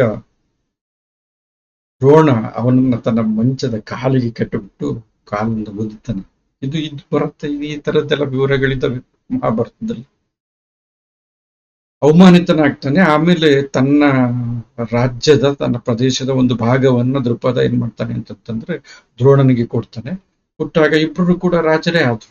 ಸೊ ರಾಜರು ಸ್ನೇಹವನ್ನ ಮಾಡ್ಬೋದು, ಆದ್ರೆ ದೃಪದನ ಮನಸ್ಸಿನಲ್ಲಿ ಆ ಕಹಿ ಉಳ್ಕೊಂಡ್ಬಿಡ್ತು. ಏನಂತಂದ್ರೆ ಈ ರೀತಿ ಆಗಿರುವಂತ ಅವಮಾನ, ದ್ರೋಣನಿಂದ ಆಗಿರುವಂತ ಅವಮಾನ. ಸೊ ದ್ರೋಣನ ಹೇಗಾದ್ರೂ ಮಾಡಿ ಸೋಲಿಸ್ಬೇಕು, ಕೊಲ್ಲಬೇಕು ಅಂತಂದ್ಬಿಟ್ಟು ಅಂತ ಬಲಿಷ್ಠನಾಗಿರುವಂತ ಒಬ್ಬ ಮಗನನ್ನ ಪಡಿಬೇಕು ಅಂತಂದ್ಬಿಟ್ಟು ಒಂದು ಯಾಗವನ್ನ ಮಾಡ್ತಾನೆ. ಆ ಯಾಗದಲ್ಲಿ ಹುಟ್ಟಿರುವಂತವನು ದೃಷ್ಟದ್ಯುಮ್ನ. ಅವನು ನಿಸರ್ಗ ಸಹಜವಾಗಿ ದುಷ್ಟ ಅಂತ ಇಲ್ಲೇ ಹೇಳ್ತಿರುವಂಥದ್ದು. ಸಹಜವಾಗಿಯೇ ದುಷ್ಟ ಅಂತಂದು ಅಂದ್ರೆ ಕ್ರೂರತೆಯನ್ನ ಹೊಂದಿರುವಂತವನು ಅಂತಂದ್ಬಿಟ್ಟು ಅವನು ಈ ಮಹಾಭಾರತ ಯುದ್ಧದಲ್ಲಿ ನೋಡ್ರಿ, ಇದೆಲ್ಲ ಮತ್ತೆ ಏನಂತಂದ್ರೆ ಹಿಂದೆ ನಡೆದಂತ ಘಟನೆಯನ್ನ ಮತ್ತೆ ರನ್ನ ಏನ್ ಮಾಡ್ತಾನೆ, ನೆನಪಿಸಿಕೊಳ್ಳುವಂತೆ ಮಾಡ್ತಾ ಇದ್ದಾನೆ. ಇದೇ ಸಿಂಹಾವಲೋಕನ ಕ್ರಮ ಅನ್ನುವಂಥದ್ದು. ಯಾವಾಗ ಅಂದ್ರೆ ದ್ರೋಣನನ್ನ ಯುದ್ಧದಲ್ಲಿ ಸೋಲಿಸೋದಕ್ಕಾಗೋದಿಲ್ಲ ಪಾಂಡವರಿಗೆ, ಅರ್ಜುನನಿಗೂ ಕೂಡ ತುಂಬಾ ಕಷ್ಟ ಆಗತ್ತೆ. ಆಗ ಏನ್ ಮಾಡ್ತಾರೆ ಅಂತ ಕೃಷ್ಣ ಏನ್ ಮಾಡ್ತಾನೆ, ಕೃಷ್ಣ ಒಂದು ಉಪಾಯವನ್ನ ಹೇಳಿಕೊಡ್ತಾರೆ ಪಾಂಡವರಿಗೆ. ಏನಂತಂದ್ರೆ ದ್ರೋಣನ ಮನಸ್ಸು ಕುಸಿಬೇಕು, ಯುದ್ಧ ಮಾಡದಂತೆ ದ್ರೋಣನ ಮನಸ್ಸು ಕುಸಿಬೇಕು, ಶಸ್ತ್ರಾಸ್ತ್ರಗಳನ್ನ ಕೈ ಚೆಲ್ಲಬೇಕು. ಹಂಗಾದಾಗ ಮಾತ್ರ ದ್ರೋಣನನ್ನು ಸೋಲಿಸಲಿಕ್ಕೆ ಸಾಧ್ಯ ಅಂತ. ಆಗ ಭೀಮ ಏನ್ ಮಾಡ್ತಾನೆ, ಭಗದತ್ತ ಅನ್ನುವಂತ ಒಬ್ಬ ಅರಸನ ಆನೆ, ಅದರ ಹೆಸರು ಭಗದತ್ತನ ಆನೆ ಅಲ್ಲ, ಭಗದತ್ತನ ಆನೆ ಸುಪ್ರತೀಕ ಅಂತಂದ್ಬಿಟ್ಟು ಅದನ್ನ ಕೊಂದಿರ್ತಾನೆ. ಅದರ ನಂತರ ಒಂದು ಅಶ್ವತ್ಥಾಮ ಅನ್ನುವಂತ ಹೆಸರಿನ ಒಂದು ಆನೆಯನ್ನ ಕೊಲ್ತಾನೆ ಭೀಮ ಯುದ್ಧದಲ್ಲಿ. ಆಗ ಭೀಮ ಏನ್ ಮಾಡ್ತಾನೆ, ದ್ರೋಣನಿಗೆ ಕೇಳುವಂತೆ ಅಶ್ವತ್ಥಾಮನನ್ನ ನಾನು ಕೊಂದೆ ಅಂತ ಹೇಳ್ಬಿಡ್ತಾನೆ. ತಕ್ಷಣ ದ್ರೋಣನ ಮನಸ್ಸು ಆಕ್ಚುಲಿ ವಿಚಲಿತ ಆಗ್ಬಿಡುತ್ತೆ. ಮಗ ಸತ್ತ ಅಂತಂದ್ಬಿಟ್ಟು, ದ್ರೋಣನ ಮಗ ಅಶ್ವತ್ಥಾಮ ಮಗ ಸತ್ತ ಅಂತಂದ್ಬಿಟ್ಟು ವಿಚಲಿತನಾಗ್ಬಿಡ್ತಾನೆ. ಯುದ್ಧ ಮಾಡೋದಕ್ಕೆ ಅವನ ಕೈಯಲ್ಲಿ ಆಗೋದಿಲ್ಲ. ಆದ್ರೂ ಕೂಡ ಮಗನ ಪರಾಕ್ರಮದ ಬಗ್ಗೆ ಅವನಿಗೆ ವಿಶ್ವಾಸ ಇರುತ್ತೆ. ನಂಬೋದಿಲ್ಲ, ಭೀಮನ ಮಾತನ್ನ ನಂಬ್ತಾ ಇಲ್ಲ ಅಂತಂದ್ಬಿಟ್ಟು ಕೃಷ್ಣನಿಗೂ ಗೊತ್ತಾಗಿ ಕೃಷ್ಣ ಏನ್ ಮಾಡ್ತಾರೆ ಅಂತಂದ್ರೆ ಧರ್ಮರಾಜನಿಗೆ ಹೇಳ್ತಾನೆ, ನೀನು ಹೇಳಿದ್ರೆ ನಂಬ್ತಾನೆ. ಯಾಕಂದ್ರೆ ಧರ್ಮರಾಜ ಧರ್ಮ ಮಾರ್ಗದಲ್ಲಿ ನಡೆದಂತು, ಸತ್ಯವನ್ನೇ ಅವನು ಆಕ್ಚುಲಿ ಅವನು ಹೇಳಲ್ಲ ಅಂತ, ಸತ್ಯವನ್ನ ಮಾತ್ರ ಹೇಳ್ತಾನೆ ಅಂತಂದ್ರೆ. ಸೊ ಅವಾಗ ಧರ್ಮರಾಜ ಒಪ್ಪಲ್ಲ ಅದನ್ನ. ಆದ್ರೆ ಕೃಷ್ಣ ಏನ್ ಮಾಡ್ತಾನೆ ಅಂತಂದ್ರೆ ಆಯ್ತು ನೀ ಹೇಳು, ನಾನು ಈ ತರ ಹೇಳ್ತೀನಿ, ಅಶ್ವತ್ಥಾಮ ಸತ್ತ ಅಂತ ಹೇಳಲ್ಲ, ಅಶ್ವತ್ಥಾಮ ಅಂತ ಆನೆ ಸತ್ತಿತ್ತು ಅಂತ ಹೇಳ್ತಾನೆ. ಆಯ್ತು ಹಂಗೆ ಹೇಳು ಅಂತಂದ್ಬಿಟ್ಟು ಕೃಷ್ಣ ಹೇಳಿದಾಗ ಅಶ್ವತ್ಥಾಮ ಅನ್ನುವಂತ ಆನೆ ಸತ್ತಿತ್ತು ಅಂತ ಹೇಳ್ಬೇಕಾದ್ರೆ ಅಶ್ವತ್ಥಾಮ ಧರ್ಮರಾಜ ಅಶ್ವತ್ಥಾಮ ಅಂತ ಹೇಳ್ಬೇಕಾದ್ರೆ ಸುಮ್ಮನಿದ್ದಂತ ಕೃಷ್ಣ ಆನೆ ಅಂತಂತ ಅಂದಾಗ ತನ್ನ ಪಾಂಚಜನ್ಯ ಶಂಖವನ್ನು ಊದ್ತಾನೆ. ಅಶ್ವತ್ಥಾಮ ಸತ್ತಿತು ಅಂತಂತ ಹೇಳ್ಬೇಕಂದ್ರೆ ಆಗ ಈ ಪದ ಕೇಳುತ್ತೆ, ಅಶ್ವತ್ಥಾಮ ಸತ್ತ ಅಂತಂದ್ಬಿಟ್ಟು, ಅಂದ್ರೆ ಅಶ್ವತ್ಥಾಮ ಅನ್ನುವಂತ ಆನೆ ಸತ್ತ, ಆನೆ ಸತ್ತಿತ್ತು ಅಂತ ಹೇಳ್ಬೇಕಾದ್ರೆ ಆನೆ ಅನ್ನುವಂತ ಪದ ಬಂದಾಗ ಕೃಷ್ಣ ತನ್ನ ಶಂಖವನ್ನ ಊದುತ್ತಾನೆ. ಈಗ ದ್ರೋಣನಿಗೆ ತಡ್ಕೊಳಕ್ಕಾಗಲ್ಲ, ಯಾಕಂದ್ರೆ ಹೇಳ್ತಿರುವಂತದ್ದು ಧರ್ಮರಾಜ. ಸೊ ಹಾಗಾಗಿ ಅವನ್ ಏನ್ ಮಾಡ್ತಾನೆ, ತನ್ನ ಶಸ್ತ್ರಾಸ್ತ್ರಗಳನ್ನ ಕೈ ಬಿಡ್ತಾನೆ, ರಥದಿಂದ ಹಿಡಿದು ಅವನು ನೆಲದ ಮೇಲೆ ಕುತ್ಕೊಂಡ್ಬಿಡ್ತಾನೆ, ಯುದ್ಧ ಭೂಮಿಯಲ್ಲಿ ಕುತ್ಕೊಂಡ್ಬಿಡ್ತಾನೆ. ನನಗೆ ಯುದ್ಧ ಬೇಡ ಅಂತ. ಆಗ ದ್ರೋಣನನ್ನ ಸಂಹರಿಸೋದಕ್ಕೆ ಅಂತಾನೆ ಹುಟ್ಟಿರುವಂತ ಈ ದೃಷ್ಟದ್ಯುಮ್ನ ಏನ್ ಮಾಡ್ತಾನೆ ಅಂತಂದ್ರೆ, ತಕ್ಷಣ ನೋಡ್ಬಿಟ್ಟು ದ್ರೋಣನನ್ನ ತನ್ನ ರಥದಿಂದ ಹಿಡಿದು ಅವನ ದ್ರೋಣನ ತಲೆ ಕೂದಲನ್ನ ಕೈಯಿಂದ ಹಿಡ್ಕೊಂಡು ಏನ್ ಮಾಡ್ತಾನೆ ಅಂತಂದ್ರೆ, ಖಡ್ಗದಿಂದ ಅವನ ಕೈನಲ್ಲಿರುವಂತ ದೃಷ್ಟದ್ಯುಮ್ನ ಕೈನಲ್ಲಿರುವಂತಹ ಖಡ್ಗದಿಂದ ತಲೆಯನ್ನು ಕತ್ತರಿಸ್ಬಿಡ್ತಾನೆ. ಅದನ್ನೆಲ್ಲ ಹೇಳ್ತಿರುವಂತ ನಿಸರ್ಗ ದೃಷ್ಟದ್ಯುಮ್ನ ಕಚ ನಿಗ್ರಹ. ದೃಷ್ಟದ್ಯುಮ್ನಿಂದ ಅವನ ದ್ರೋಣನ ಕೂದಲು ನಿಗ್ರಹಿಸಲ್ಪಟ್ಟಿರುವಂಥದ್ದು. ಅಂದ್ರೆ ಅದನ್ನ ಇಟ್ಕೊಂಡ್ಬಿಟ್ಟಿದ್ದಾನೆ, ಗಟ್ಟಿಯಾಗಿ ಇಟ್ಕೊಂಡಿದ್ದಂತ ದೃಷ್ಟದ್ಯುಮ್ನ ಇಟ್ಕೊಂಡು ತಿರುಚಿದಾನೆ ಹಾಕಿ. ಕರವಿಲುಳಿತ ಅಂದ್ರೆ ದೃಷ್ಟದ್ಯುಮ್ನ ಕೈಯಿಂದ ತಿರುಗಿಸಲ್ಪಟ್ಟಂತಹ ಕೂದಲನ್ನ ಹೊಂದಿರುವಂತಹ ಕೂದಲು ಆಕ್ಚುಲಿ ತಲೆ ಮೇಲಿರುತ್ತೆ. ಮೌಳಿ ಅಂತಂದ್ರೆ ಎತ್ತರದ ಪ್ರದೇಶ, ಅಂದ್ರೆ ಶಿಖರ ಅಂತ ಅರ್ಥ. ಶಿವನಿಗೆ ಒಂದು ಹೆಸರಿದೆ ಚಂದ್ರಮೌಳಿ ಅಂತ, ಅಂದ್ರೆ ಚಂದ್ರನನ್ನ ತನ್ನ ತಲೆಯ ಭಾಗದಲ್ಲಿ ಹೊಂದಿರುವಂತವನು ಅಂತಂದ್ಬಿಟ್ಟು. ಕೂದಲು ಆಕ್ಚುಲಿ ತಲೆಯ ಭಾಗದಲ್ಲಿರುವಂಥದ್ದು. ಸೊ ತಲೆಯ ತಲೆಯ ಭಾಗದಲ್ಲಿರುವಂತ ಕೂದಲನ್ನ ತನ್ನ ಕೈಯಿಂದ ತಿರುಚಿ ಹಿಡಿದು ತಲೆಯನ್ನ ಕತ್ತರಿಸಿದಂತ ದೃಷ್ಟದ್ಯುಮ್ನಿಂದ ಆ ತಲೆಯನ್ನ ಕತ್ತರಿಸಲ್ಪಟ್ಟಂತ ತಲೆಯನ್ನ ಹೊಂದಿರುವಂತಹ ಭಾರದ್ವಾಜನ, ಅಂದ್ರೆ ಭಾರದ್ವಾಜ ಅಂತಂದ್ರೆ ದ್ರೋಣ ಅಂದ್ರೆ ಭರದ್ವಾಜನ ಮಗ. ದ್ರೋಣನ ತಂದೆ ಹೆಸರು ಭರದ್ವಾಜ ಅಂತ. ಅವನ ಭರದ್ವಾಜನ ಮಗನಾಗಿರುವಂತಹ ಕಾರಣದಿಂದ ದ್ರೋಣನನ್ನ ಭಾರದ್ವಾಜ ಅಂತ ಕೂಡ ಕರೀತಾರೆ. ಭಾರದ್ವಾಜನ ಭರದ್ವಾಜನ ಇರುವು ಅಂತಂದ್ರೆ ಪರಿಸ್ಥಿತಿಯನ್ನ ನೋಡಿ, ಯಾರು ರಾಜರಾಜಂ ನೋಡಿ, ರಾಜರಿಗೆ ರಾಜನಾಗಿರುವಂತಹ ದುರ್ಯೋಧನ ಹೆಂಗೆ ಹೇಳ್ತೀನಿ ನೋಡಿ. ಪ್ರತಿ ಸತಿನೂ ದುರ್ಯೋಧನ ಬಗ್ಗೆ ಹೇಳ್ಬೇಕಾದ್ರೆ ಎಲ್ಲೂ ಕೂಡ ಅವನ್ನ ಕಡಿಮೆ ಮಾಡಿ ಹೇಳೋದೇ ಇಲ್ಲ. ದುರ್ಯೋಧನ ಬಗ್ಗೆ ಅವನಿಗೆ ಒಂದು ಅಭಿಮಾನ ಇದೆ, ಪ್ರೀತಿ ಇದೆ. ಇನ್ನೊಂದೇನಂತಂದ್ರೆ ಅವನ ಬಗ್ಗೆ ಸಂಕಟ ಇದೆ. ರನ್ನನಿಗೆ ಎಂತ ಸ್ಥಿತಿಯಲ್ಲಿದ್ದಂಥವನು, ಎಂತ ಸ್ಥಾನದಲ್ಲಿದ್ದಂಥವನು ಇಂಥ ಒಂದು ದುಸ್ಥಿತಿಗೆ ಬಂದ್ಬಿಟ್ನಲ್ಲ ಅಂತಂದ್ಬಿಟ್ಟು. ಸೊ ಹಾಗಾಗಿ ಏನಂತಂದ್ರೆ ಮತ್ತೆ ಫಣಿರಾಜ ಕೇತನ, ಕುರುರಾಜ, ರಾಜರಾಜ ಈ ತರದ ಪದಗಳನ್ನೇ ಬಳಸಿ ಹೇಳ್ತಾನೆ. ಮತ್ತೆ ಇನ್ನೊಂದು ಏನಂತಂದ್ರೆ ಕಾವ್ಯದ ಸಂದರ್ಭದಲ್ಲಿ ಅದನ್ನ ವ್ಯಂಗ್ಯವಾಗಿ ಕೂಡ ತೆಗೆದುಕೊಳ್ಬಹುದು. ಯಾಕಂದ್ರೆ ಅವನು ತನ್ನ ರಾಜತ್ವವನ್ನ ಯಾವುದೇ ಚತುರಂಗ ಬಲ ಸೇನೆ ಇಲ್ಲದಂತ ರಾಜನಾಗೋಗ್ಬಿಟ್ಟಿದ್ದಾನೆ, ಭೂಪ್ರದೇಶ ಇಲ್ಲದಂತ ರಾಜನಾಗಿದ್ದಾನೆ. ಈಗ ಅವನು ಹೇಮನಿಂದ ಸಾಯುವಂತ ಪರಿಸ್ಥಿತಿಗೆ ಬಂದ್ಬಿಟ್ಟಿದೆ. ಅದು ಮಾತ್ರ, ಯಾಕಂದ್ರೆ ಅದು ಮುಂದೆ ನಿರ್ಧಾರಿತವಾಗಿರುವಂಥದ್ದು. ಆದ್ರೂ ಕೂಡ ರಾಜರಾಜ ಅಂತ ಹೇಳ್ತಾ ಇದ್ದಾನೆ. ಇದು ವ್ಯಂಗ್ಯನೂ ಕೂಡ ಆಗಿರ್ಬೋದು. ಮೈತುಂಬ ಬಾಣವನ್ನ ಹೊಂದಿರುವಂತಹ, ಬಾಣದಿಂದ ಘಾತಿಸಲ್ಪಟ್ಟಂತಹ ಮತ್ತೆ ದುಷ್ಟನಾಗಿರುವಂತಹ ದೃಷ್ಟದ್ಯುಮ್ನ ಕೈಗಳಿಂದ ತಿರುಗಿಸಲ್ಪಟ್ಟಂತ ಕೂದಲನ್ನ ತಿರುಚಲ್ಪಟ್ಟಂತ ತಲೆಗೂದಲನ್ನ ಹೊಂದಿರುವಂತಹ ಭಾರದ್ವಾಜನ ಅಂದ್ರೆ ದ್ರೋಣನ ಪರಿಸ್ಥಿತಿಯನ್ನ ದುರ್ಯೋಧನ ಕಂಡ. ಹೆಂಗೆ ಈ ರೀತಿಯಾಗಿ ದ್ರೋಣನ ಪರಿಸ್ಥಿತಿ ಇದೆ, ದ್ರೋಣ ಈ ತರದ ಪರಿಸ್ಥಿತಿಯಲ್ಲಿರುವಂತದ್ದನ್ನ ದುರ್ಯೋಧನ ನೋಡ್ತಾನೆ. ಅದನ್ನ ನೋಡಿದ ತಕ್ಷಣ ದುರ್ಯೋಧನಿಗೆ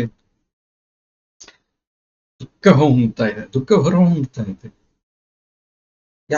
ಯಾಕೆ ಅಂತಂದ್ರೆ ಇಂಥ ಅಪ್ರತಿಮ ವೀರನಾಗಿರುವಂತ ದ್ರೋಣ ಸತ್ತಿರುವಂತದ್ದು ಯಾವ ಕಾರಣಕ್ಕೆ ಅಂತಂದ್ರೆ ತನ್ನ ಕಾರಣಕ್ಕೆ.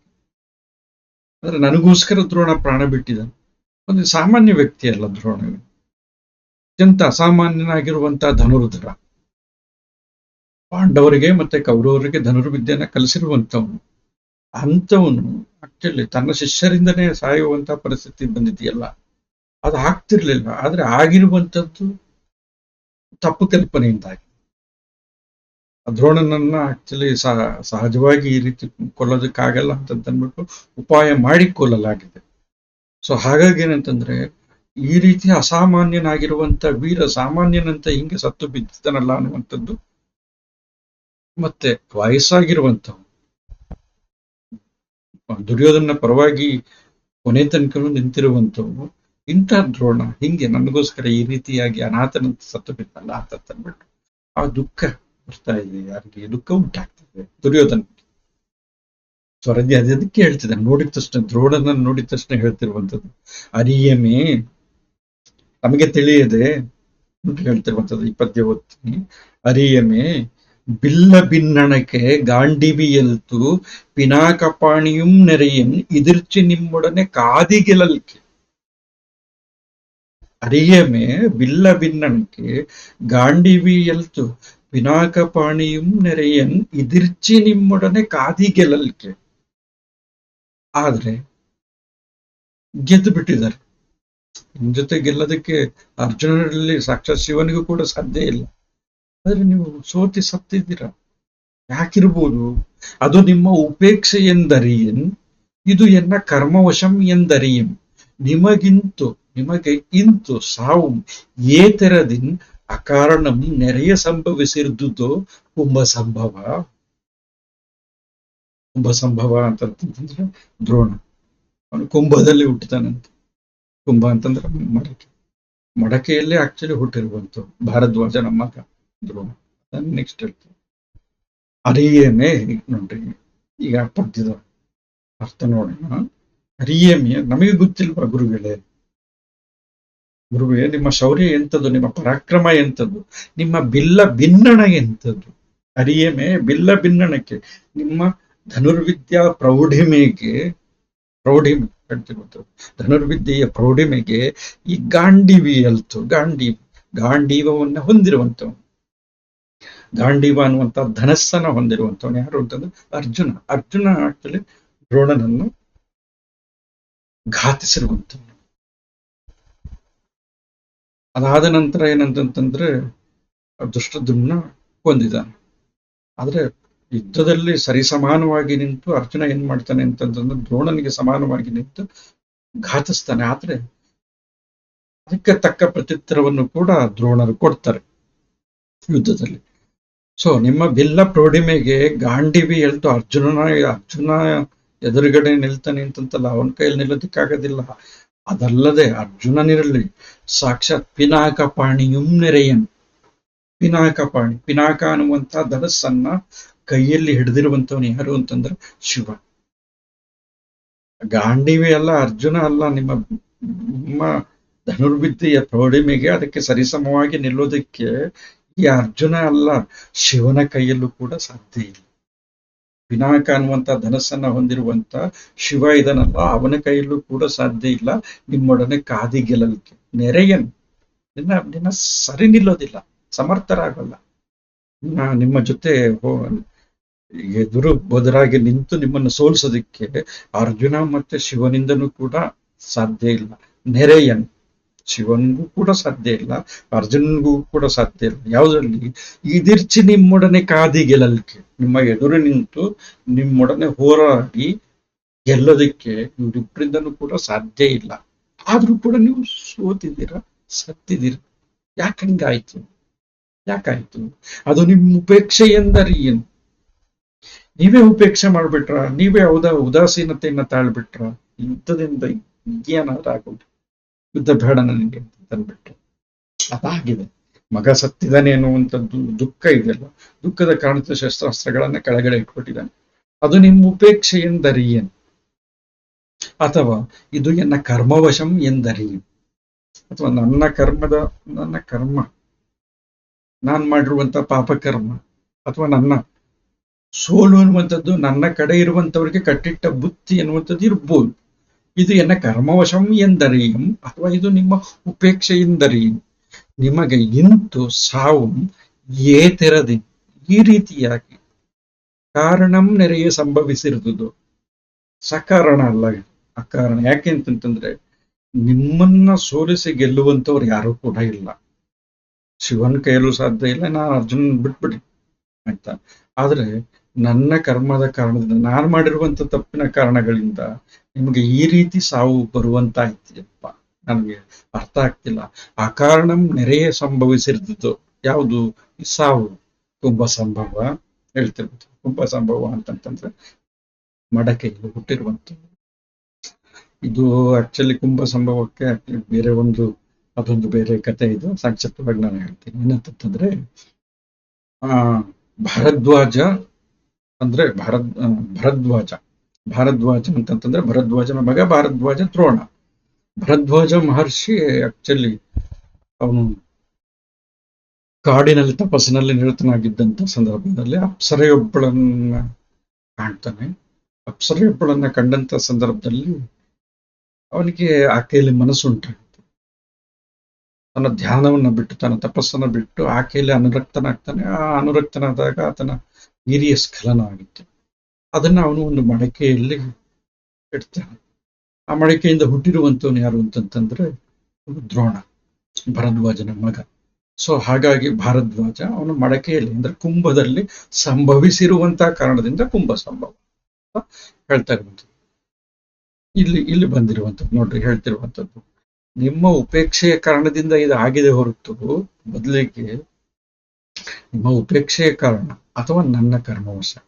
ಸೊ ಅದರ ಕಾರಣದಿಂದ ನಿಮಗೆ ಅಕಾರಣವಾಗಿ ಈ ರೀತಿ ಸಾವು ಸಂಭವಿಸಿದೆ. ಇಲ್ಲಾಂತಂದ್ರೆ ನಿಮ್ಮನ್ನ ಹುಟ್ಟೋದಕ್ಕೆ ಅರ್ಜುನನ ಕೈಯಲ್ಲೆಲ್ಲ, ಸಾಕ್ಷಾತ್ ಶಿವನ ಕೈಯಲ್ಲೂ ಕೂಡ ಸಾಧ್ಯ ಇಲ್ಲ ಅಂತ ತಂದ್ಬಿಟ್ಟು ದುರ್ಯೋಧನ ಹೇಳ್ತಾ ಇದ್ದಾನೆ. ಮತ್ತೆ ನಂತರ ತನ್ನ ಮಾತನ್ನು ಮುಂದುವರಿಸ್ತಾ ಇದ್ದಾನೆ. ತನ್ನ ತನವನ್ನ ದ್ರೋಣ ತನ್ನ ತನವನ್ನ ಎಲ್ಲೆಲ್ಲಿ ಸ್ಥಾಪಿಸಿದ್ದಾನೆ, ತನ್ನ ಛಾಪನ್ನ ಎಲ್ಲೆಲ್ಲಿ ಒತ್ತಿದ್ದಾನೆ ಅಂತ ತಂದ್ಬಿಟ್ಟು ದ್ರೋಣನನ್ನ ಕುರಿತು ಹೊಗಳ್ತಾ ಇದ್ದಾನೆ ದುರ್ಯೋಧನ. ಶರಸಂಧಾನಮನ್ ಅನ್ಯ ಸೈನ್ಯದ ಒಡಲು, ಶರಸಂಧಾನ ಬಾಣ ಪ್ರಯೋಗ ಮಾಡುವುದು. ಶರಸಂಧಾನಮನ್ ಅನ್ಯ ಸೈನ್ಯದ ಒಡಲೋಳ್ ಬಿಲ್ ಬಲ್ಮೆಯಂ ತನ್ನ ಶಿಷ್ಯರ ಮೈಯೋಳ್ ನಿಜ ಕೀರ್ತಿಯಂ ನಿಖಿಳ ದಿಕ್ಚಕ್ರಂಗಳೊಳ್ ಚಿತ್ತಮಂ ಹರಪಾದಾಂಬುಜ ಯುಗ್ಮಂಗಳೊಳ್ ನಿರಿಸಿದನು. ಯಾರು? ದ್ರೋಣ ಮಾಡಿರೋದು. ಖ್ಯಾತಿ ಎಲ್ಲೆಲ್ಲಿದೆ ನೋಡ್ರಿ. ಶರಸಂಧಾನವನ್ನ ಅನ್ಯ ಸೈನ್ಯದ ಒಡಲೋಳ್ ಬಿಲ್ಬಲ್ಮೆಯಂ ತನ್ನ ಶಿಷ್ಯರ ಮೈಯೋಳ್ ನಿಜ ಕೀರ್ತಿಯಂ ನಿಖಿಳ ದಿಕ್ಚಕ್ರಂಗಳೊಳ್ ಚಿತ್ತಮಂ ಚಿತ್ತ ಮನಸ್ಸನ್ನ ಹರಪಾದಾಂಬುಜ ಯುಗ್ಮಂಗಳೊಳ್ ನಿರಿಸಿದಂ ಚಾಪಾಗಮಾಚಾರ್ಯರೋಳ್ ದೊರೆಯಾರ್. ಚಾಪಾಗಮಾಚಾರ್ಯರೋಳ್ ಸಮಾನರು ಯಾರು ಎಂಬಿನಂ ಅಣ್ಮಿ ಸತ್ತ ಅಳವು ಇದೇಂ ದ್ರೋಣಂಗೆ ಮೈವೆತ್ತಿದು. ದ್ರೋಣನಿಗೆ ಮಾತ್ರ ಸಾಧ್ಯ ಈ ರೀತಿಯ ಸಾವು, ಇನ್ಯಾರಿಗೆ ಸಾಧ್ಯ ಇದೆ? ದುರ್ಯೋಧನ ಹೇಳ್ತಿರುವಂಥದ್ದು ಶರಸಂಧಾನ. ಶರ ಅಂತಂತಂದ್ರೆ ಆಕ್ಚುಲಿ ಬಾಣ ಪ್ರಯೋಗವನ್ನು ಎಲ್ಲಿ ಸ್ಥಾಪಿಸಿದಾನೆ, ಎಲ್ಲಿ ನಿಲ್ಲಿಸಿದಾನೆ, ಬಾಣ ಪ್ರಯೋಗದ ತನ್ನ ಖ್ಯಾತಿಯನ್ನ ಅನ್ಯ ಸೈನ್ಯ ಅಂದ್ರೆ ಶತ್ರು ಸೈನ್ಯದ ಒಡಲಿನಲ್ಲಿ ನಿಲ್ಲಿಸಿದಾನೆ. ಅಂದ್ರೆ ಶತ್ರು ಸೈನ್ಯದ ಒಡಲಿನಲ್ಲಿ ಏನಿದೆ ಅಂತಂದ್ರೆ ದ್ರೋಣ ಪ್ರಯೋಗಿಸಿರುವಂತಹ ಬಾಣಗಳನ್ನ ಆಟಿದ ಅಲ್ಲಿ ಅವನ ದುರ್ಯೋಧನನ ಬಾಣ, ಅವನ ಶರಸಂಧಾನದ ಖ್ಯಾತಿ ಅಲ್ಲಿದೆ. ಬಿಲ್ ಬಲ್ಮೆ ಅಂದ್ರೆ ಧನುರ್ವಿದ್ಯೆಯ ಪ್ರೌಢಿಮೆ ಅದು ಎಲ್ಲಿದೆ ಅಂತಂದ್ರೆ ತನ್ನ ಶಿಷ್ಯರ ಮೈಯೋಳು, ತನ್ನ ಶಿಷ್ಯರ ಪರಾಕ್ರಮದಲ್ಲಿ.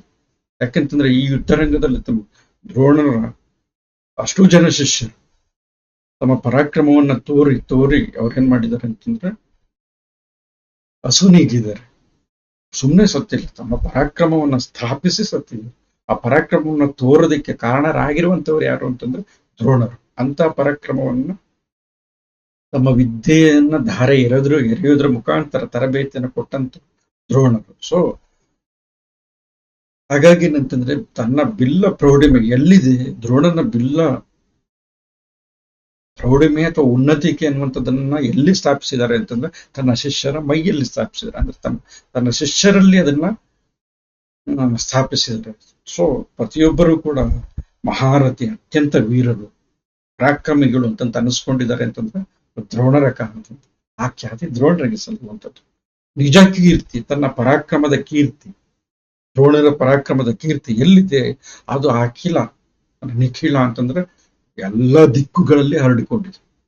ಅದು ಇಂಥ ಕಡೆ ದ್ರೋಣ ಇರುವಂತಹ ಕಡೆ ಅಂತಂತಲ್ಲ, ನಿಜ ಕೀರ್ತಿಯಂ ನಿಖಿಲ ದಿಕ್ಚಕ್ರಂಗಳು ಹಿಂಗೆ ಹಬ್ಬಿಸಿದರು ದ್ರೋಣರು. ದ್ರೋಣನ ಕೀರ್ತಿ ಎಲ್ಲ ದಿಕ್ಕುಗಳಲ್ಲೂ ಹರಡಿದೆ. ದ್ರೋಣನ ಬಾಣಗಳು ಎಲ್ಲಿ ಹರಡಿದೆ, ಎಲ್ಲಿ ಹೊಕ್ಕಿದೆ ಅಂತಂತಂದ್ರೆ ಶತ್ರು ಸೇನೆಯಲ್ಲಿ ಹೊಕ್ಕಿದೆ. ದ್ರೋಣರ ವಿದ್ಯೆ ಅವನ ಶಿಷ್ಯರಲ್ಲಿ ಮೈತಾಳಿದೆ. ದ್ರೋಣರ ಕೀರ್ತಿ ಎಲ್ಲಿದೆ ಅಂತಂದ್ರೆ ದಿಕ್ಕುಗಳಲ್ಲಿ ಹಬ್ಬಿದೆ. ಮತ್ತೆ ದ್ರೋಣರ ಮನಸ್ಸು ಎಲ್ಲಿದೆ ಅಂತಂತಂದ್ರೆ ಚಿತ್ತ ಅಂತಂದ್ರೆ ಮನಸ್ಸು. ದ್ರೋಣರ ಚಿತ್ತ ಹರಪಾದಾಂಬುಜ ಯುಗ್ಮಗಳು. ಯುಗ್ಮ ಅಂತಂದ್ರೆ ಜೊತೆ. ಯಾವುದರ ಜೊತೆ? ಪಾದ, 2 ಪಾದಗಳು. ಶಿವನ 2 ಪಾದಗಳಲ್ಲಿ ದ್ರೋಣನ ಮನಸ್ಸು ನೆಲೆಸಿದೆ ಹೇಳ್ತಿರುವಂಥದ್ದು. ಈಗ ಸತ್ತು ಏನಾಗಿ ದ್ರೋಣ ಯುದ್ಧರಂಗದಲ್ಲಿ ಸತ್ತು ಶಿವನ ಪಾದವನ್ನು ಸೇರಿದೆ. ಸೊ ಹಾಗಾಗಿ ಚಿತ್ತವನ್ನ ಹರನ ಶಿವನ ಪಾದಾಂಬುಜ, ಪಾದಗಳು ಅನ್ನುವಂತ ಅಂಬುಜ ಅಂತಂದ್ರೆ ಕಮಲ. ಅಂಬು ಅಂತಂದ್ರೆ ಒಂದು ಬಾಣ ಅನ್ನುವಂತ ಅರ್ಥ. ಇನ್ನೊಂದು ನೀರಿನಲ್ಲಿ ಹುಟ್ಟುವಂಥದ್ದು ಯಾವುದು ಅಂತಂದ್ರೆ ಕಮಲ ಅಥವಾ ತಾವರೆ. ಸೊ ಹಾಗಾಗಿ ಶಿವನ ಪಾದಕಮಲಗಳಲ್ಲಿ ಏನಂತಂದ್ರೆ ದ್ರೋಣರ ಮನಸ್ಸು ನೆಲೆಸಿದೆ.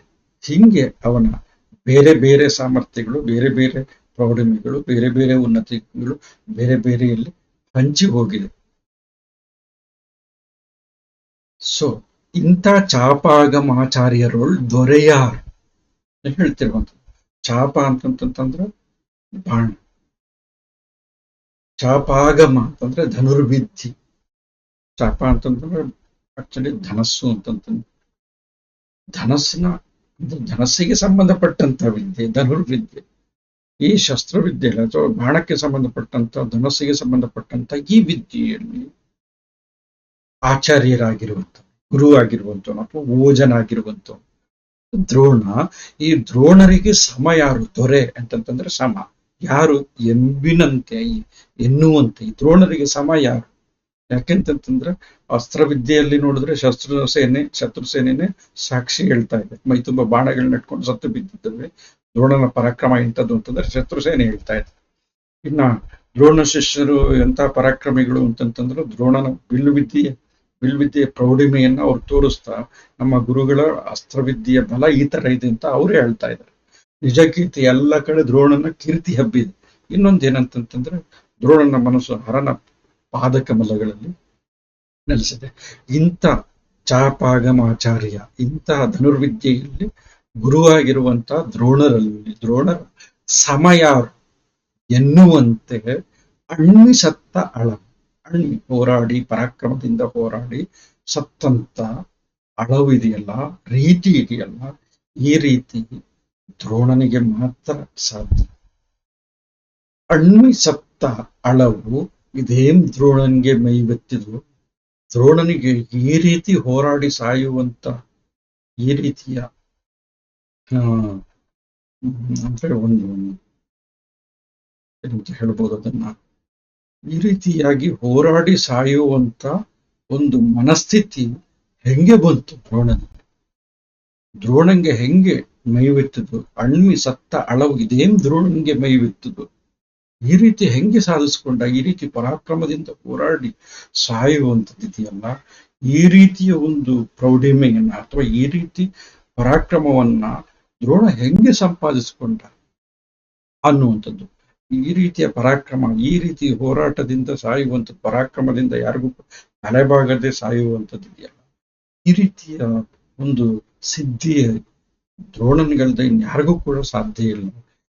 ಈ ಸಿದ್ಧಿಯನ್ನ ದ್ರೋಣ ಹೆಂಗೆ ಸಂಪಾದಿಸ್ಕೊಂಡ ನನಗಂತೂ ಆಶ್ಚರ್ಯ ಆಗ್ತಾ ಇದೆ ಅಂತ ತಂದ್ಬಿಟ್ಟು ದ್ರೋಣನ ಬಗ್ಗೆ ದುರ್ಯೋಧನ ಹೇಳ್ತಾನೆ. ನೆಕ್ಸ್ಟ್ ವಚನ, ದಟ್ ಮೀನ್ಸ್ ಗದ್ಯ. ಎಂದು ಕುಂಭ ಸಂಭವನಂ ತ್ರಿಪ್ರದಕ್ಷಿಣಂಗೈದು. ಕುಂಭ ಸಂಭವ ಅಂತಂದ್ರೆ ದ್ರೋಣ ಅಂತ ಹೇಳಿ ದ್ರೋಣನ್ಗೆ 3 ಸುತ್ತು ಬಂದು ಪ್ರದಕ್ಷಿಣೆ ಆಗ್ತಾ ಇದ್ದಾನೆ, ಗೌರವ ಸಲ್ಲಿಸ್ತಾ ಇದ್ದಾನೆ ದುರ್ಯೋಧನ. ತ್ರಿಪ್ರದಕ್ಷಿಣಂಗೈದು ಬರುತ್ತಂ ಆ ದಿಶಾಭಾಗದೊಳ್, ಆ ಅಂತ ದೀರ್ಘ ಬರ್ತಾ ಇದೆ ಅಂದ್ರೆ ಮತ್ತೊಂದು ಆ ದಿಕ್ಕಿನಲ್ಲಿ, ಆ ದಿಶಾಭಾಗದೊಳ್ ಶರಸಂದೋಹಾಶ್ಚರ್ಯ ಶರನಿಕರದಿ, ಶರಸಂದೋಹಾಶ್ಚರ್ಯ ಆ ದಿಕ್ಕಿನಲ್ಲಿ ಕುಂಭ ಸಂಭವನನ್ನ ದ್ರೋಣನನ್ನ 3 ಸುತ್ತು ಸುತ್ತಿ ನಮಸ್ಕರಿಸಿ ಮತ್ತೆ ತನ್ನ ಪ್ರಯಾಣವನ್ನು ಯುದ್ಧ ಭೂಮಿಯಲ್ಲಿ ಮುಂದುವರಿಸಿದಾನೆ ದುರ್ಯೋಧನ ಯಾರ ಜೊತೆಗೆ? ಸಂಜಯನ ಜೊತೆಗೆ. ಹಂಗೆ ಬರ್ತಾ ಇರಬೇಕಾದ್ರೆ ಅಲ್ಲಿ ಒಂದು ದಿಕ್ಕಿನಲ್ಲಿ ಆ ದಿಶಾ ಭಾಗದಳು ಶರಸಂದೋಹ ಆಶ್ಚರ್ಯ. ಅಲ್ಲಿ ಒಂದು ದಿಕ್ಕಿನಲ್ಲಿ ತುಂಬಾ ಬಾಣಗಳ ಸಮೂಹ ಎಲ್ಲ ಹಿಂಗೆ ಎಲ್ಲ ಬಾಣಗಳು ಒತ್ತೊತ್ತಾಗಿ ಇದೆ ಅಂತ ಆಶ್ಚರ್ಯ ಪಡುವಂತ ಒತ್ತೊತ್ತಾಗಿ ಸೇರ್ಕೊಂಡ್ಬಿಟ್ಟು ಇದೇನಪ್ಪ ಬಾಣಗಳ ರಾಶಿ ಹಿಂಗಿದೆ ಅಂತ ತಂದ್ಬಿಟ್ಟು ಹತ್ರ ಬಂದು ನೋಡಿದಾಗ ಶರನಿಕರದಿಂದ ಮೈತುಂಬ ಬಾಣಗಳು ಹೊಕ್ಕು ರಕ್ತ ಸೋರಿ ಹೋಗ್ಬಿಟ್ಟಿದೆ. ಶರನಿಕರದಿಂದ ಬಾಣಗಳ ರಾಶಿ ನಾಟಿರುವಂತ ಕಾರಣದಿಂದ ಅತ್ಯಂತ ಕ್ಷೀಣನಾಗಿರುವಂತ ಶರಾಚಾರ್ಯರಿಗೆ ಅಭಿಮುಖನಾಗಿ ಹೀಗೆ ನೋಡ್ತಾ ಇದ್ದಾನೆ. ಶರನಿಕರದಿಂದ ಕ್ಷೀಣತರನಾಗಿ ಶರಾಚಾರ್ಯರಿಗೆ ಅಭಿಮುಖನಾಗಿ. ಶರಾಚಾರ್ಯರಿಗೆ ಅಂದ್ರೆ ಶರಾಚಾರ್ಯ ಅಂತಂದ್ರೆ ಇಲ್ಲಿ ದ್ರೋಣ ಅಂತ. ಆದ್ರೆ ಮೈತುಂಬ ಬಾಣಗಳನ್ನ ತುಂಬಿಕೊಂಡಿರುವಂತವ್ರು ಯಾರು ಅಂತಂತಂದ್ರೆ ಒಂದು ಭೀಷ್ಮ. ಆದ್ರೆ ಇಲ್ಲ, ಆಕ್ಚುಲಿ ಭೀಷ್ಮ ಅಂತ ಹೇಳಿಲ್ಲ, ಇನ್ನು ಕೂಡ ಭೀಷ್ಮ ಅಂತ ಹೇಳಿಲ್ಲ. ಆದ್ರೆ ಅಲ್ಲಿ ಒಂದ್ ಕಡೆ ಏನಾಗಿದೆ ಅಂತಂದ್ರೆ ಆ ದಿಕ್ಕಿನಲ್ಲಿ ಏನಾಗಿದೆ ಅಂತಂದ್ರೆ ಬಾಣಗಳ ರಾಶಿ ಇದೆ. ಸೊ ಬಾಣಗಳ ರಾಶಿ ಇರುವಂತಹ ಆ ದೆಸೆಗೆ ಹೋಗ್ತಾ ಇದ್ದಾನೆ. ಹೋಗ್ತಾ ಏನಂತಂದ್ರೆ ಮೈತುಂಬ ಬಾಣಗಳು ತುಂಬಿಕೊಂಡಂತಹ ಕಾರಣದಿಂದ ನಾಟಿರುವಂತಹ ಕಾರಣದಿಂದ ಅತ್ಯಂತ ಕ್ಷೀಣವಾಗಿ ಬಿದ್ದಿರುವಂತ ಶರಾಚಾರ್ಯಕ್ಕೆ ಅಭಿಮುಖನ. ಅಂದ್ರೆ ಶರಗಳು ನಾಟಿಕೊಂಡಿದೆ ಅಂತಂತಂದ್ರೆ ಗುರುವಿನ ಲೆಕ್ಕ. ಯಾಕಂದ್ರೆ ಯುದ್ಧರಂಗದಲ್ಲಿ ಹೋರಾಡಿ ಪರಾಕ್ರಮದಿಂದ ಅಸುನೀಗಿರುವಂತವನು ಗುರು ಸಮಾನ ಅಥವಾ ದೇವ ಸಮಾನ ಅನ್ನುವಂತ ಲೆಕ್ಕ. ಸೊ ಅವನಿಗೆ ಎದುರಾಗಿ ಹೋಗ್ತಾ ಇದ್ದಾನೆ ಯಾರು? ದುರ್ಯೋಧನ. ಸೊ